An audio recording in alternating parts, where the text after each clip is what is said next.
This is Swig of Sauce. Welcome back to my channel. And today we're going to do a pretty controversial subject on the matter of 9mm versus 40. And just some of my opinions and what I know about the big old, 9mm versus 40 subject that has been going on for a long time. And today might be a cool little video. You guys let me know what you think down below in the comments.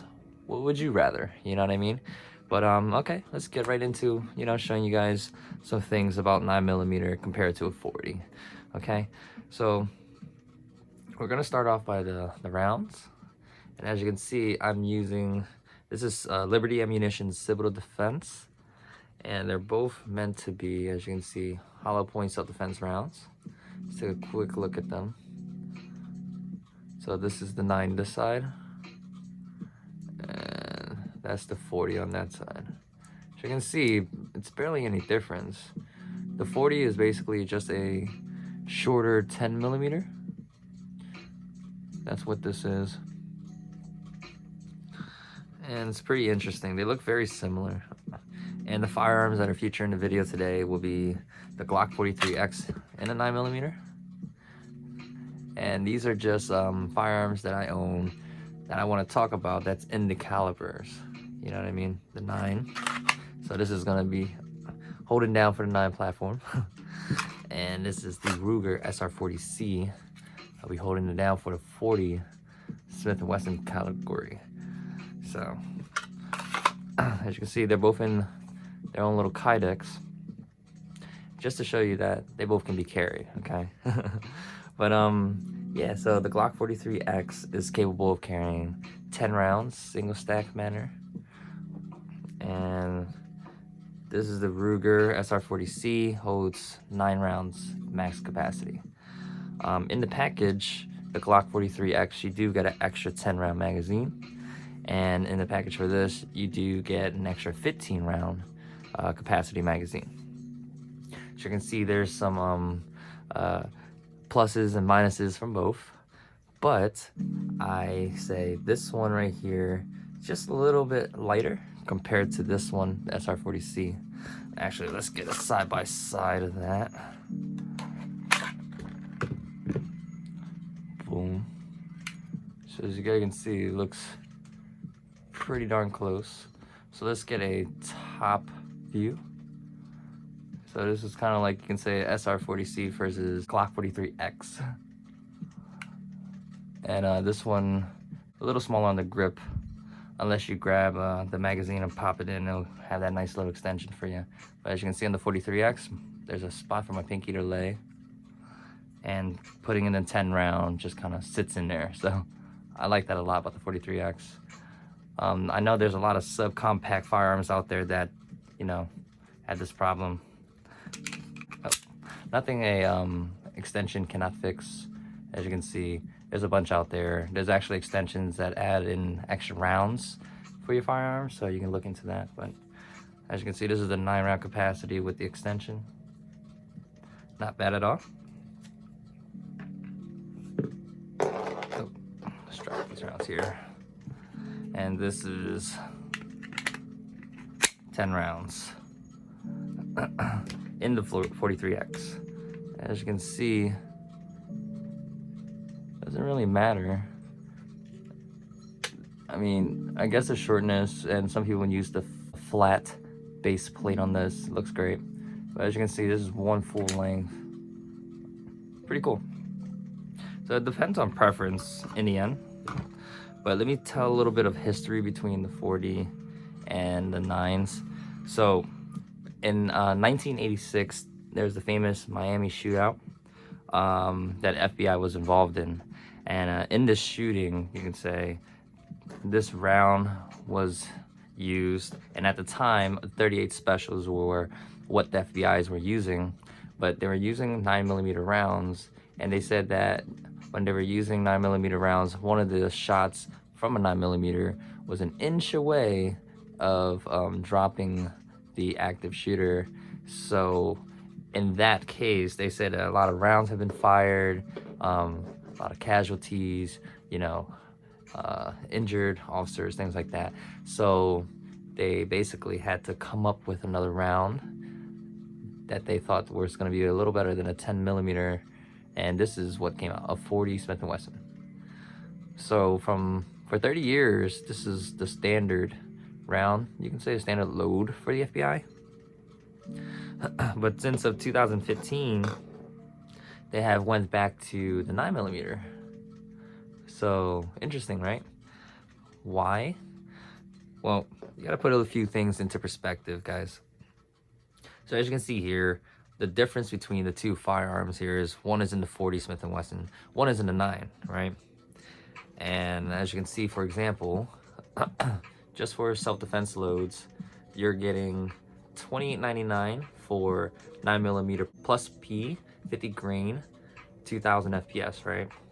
$28.99 for the 40 Smith & Wesson, 60 grain, 2000 FPS.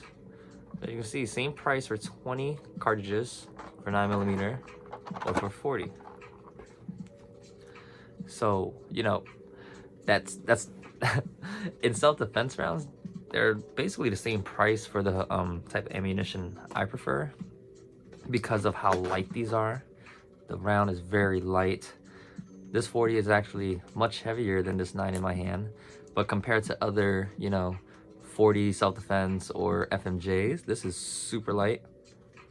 It feels like nothing's in my hand compared to those other 40 cartridges. That's why if I wanted to carry the 40, it'll be in with this civil defense round.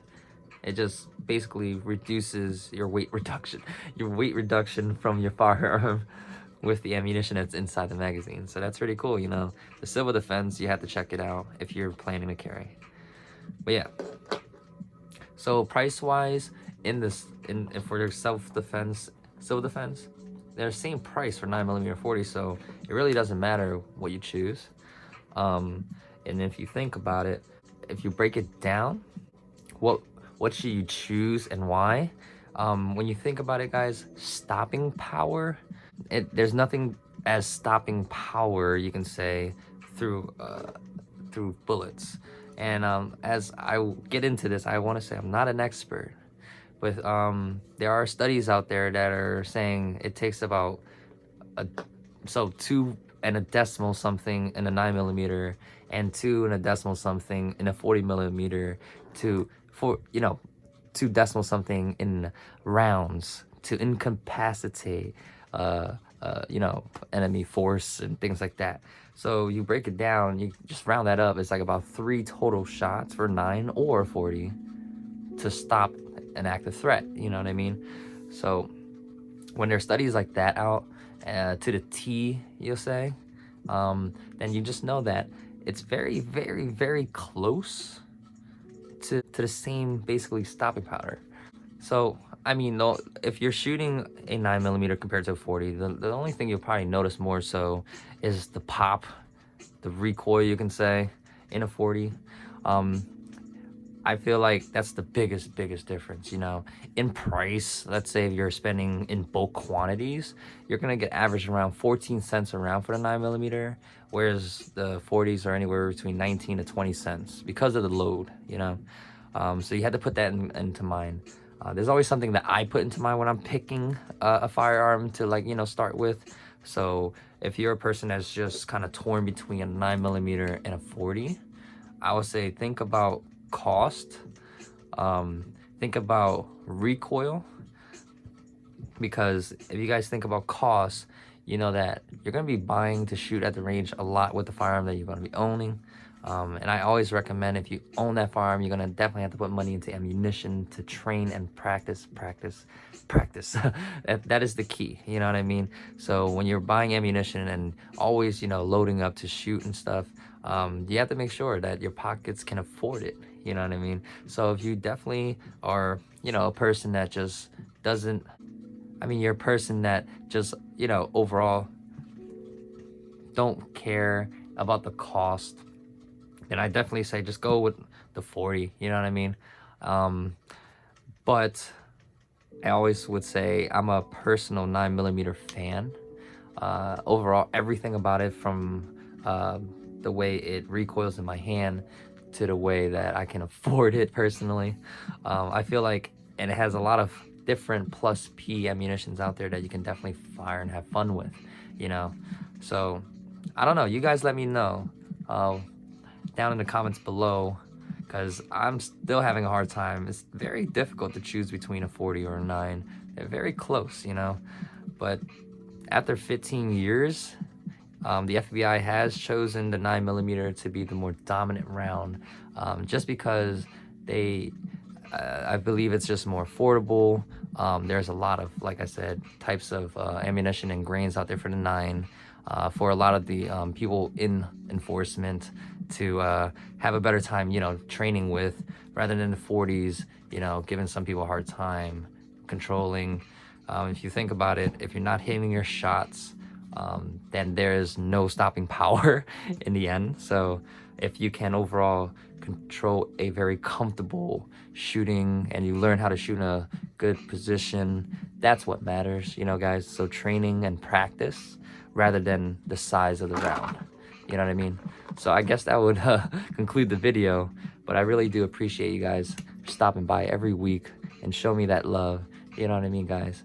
And hey guys, I hope you guys have a great day ahead of you, night or morning, whenever you're watching this. And again, guys, if you enjoy the content, please like, share, subscribe for more. I'll be posting every week on Sunday at 10 a.m. And again, guys, take care and stay safe. Peace out.